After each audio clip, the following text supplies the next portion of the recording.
Potensi dan peluang investasi pada subsektor peternakan dititik beratkan pada beberapa komoditas, terutama komoditas yang diarahkan untuk memenuhi swasembada kebutuhan konsumsi ternak di Provinsi Aceh.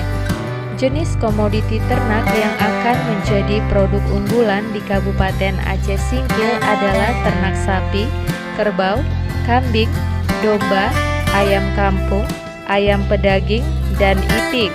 Pembangunan usaha peternakan mempunyai peranan strategis dalam mengupayakan peningkatan produksi peternakan. Hal ini didukung oleh kondisi geografis yang memiliki daerah dataran tinggi dan ketersediaan hijauan makanan ternak yang memadai. Pada tahun 2013, populasi ternak di Kabupaten Aceh Singkil mencapai 15.045 ekor yang terdiri dari sapi potong 3.907 ekor, termasuk di dalamnya sapi Bali, sapi ongol, sapi Brahman, dan sapi simental. Sedangkan ternak kerbau 771 ekor, ternak kambing 8.089 ekor, dan ternak domba 2.276 ekor.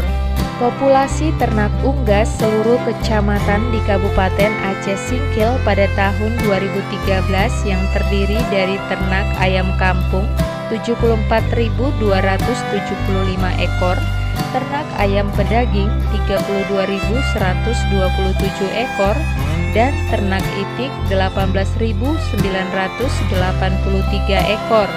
Pada tahun 2010 lalu, Dinas Peternakan Kabupaten Aceh Singkil sedang mengembangkan tempat bibit peternakan terpadu untuk kebutuhan masyarakat Kabupaten Aceh Singkil dan sekitarnya yang berlokasi di Kecamatan Kota Baharu dengan luas 48 hektar. Direncanakan pada tahun 2014 tempat bibit peternakan terpadu ini sudah bisa beroperasi. Selain itu, Dinas Peternakan Aceh Singkil juga memberikan IB atau inseminasi buatan khususnya pada ternak sapi dan kerbau agar genetiknya bagus dikembangkan nantinya.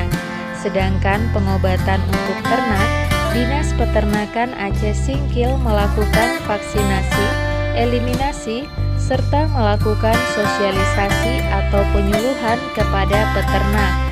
Dengan demikian, dilihat dari sisi potensi, usaha peternakan sudah menjadi kebiasaan masyarakat pedesaan di Aceh Singkil sebagai usaha sambilan ataupun sebagai usaha pokok keluarganya dan sekaligus dapat dijadikan sebagai sumber pendapatan yang memiliki nilai ekonomi baik bagi pembangunan wilayah maupun bagi peternak di Aceh Singkil. Selain itu, pengembangan di subsektor peternakan memberikan kontribusi pada penyerapan jumlah tenaga kerja dan sebagai penghasil sumber pangan protein dalam rangka meningkatkan kualitas sumber daya manusia.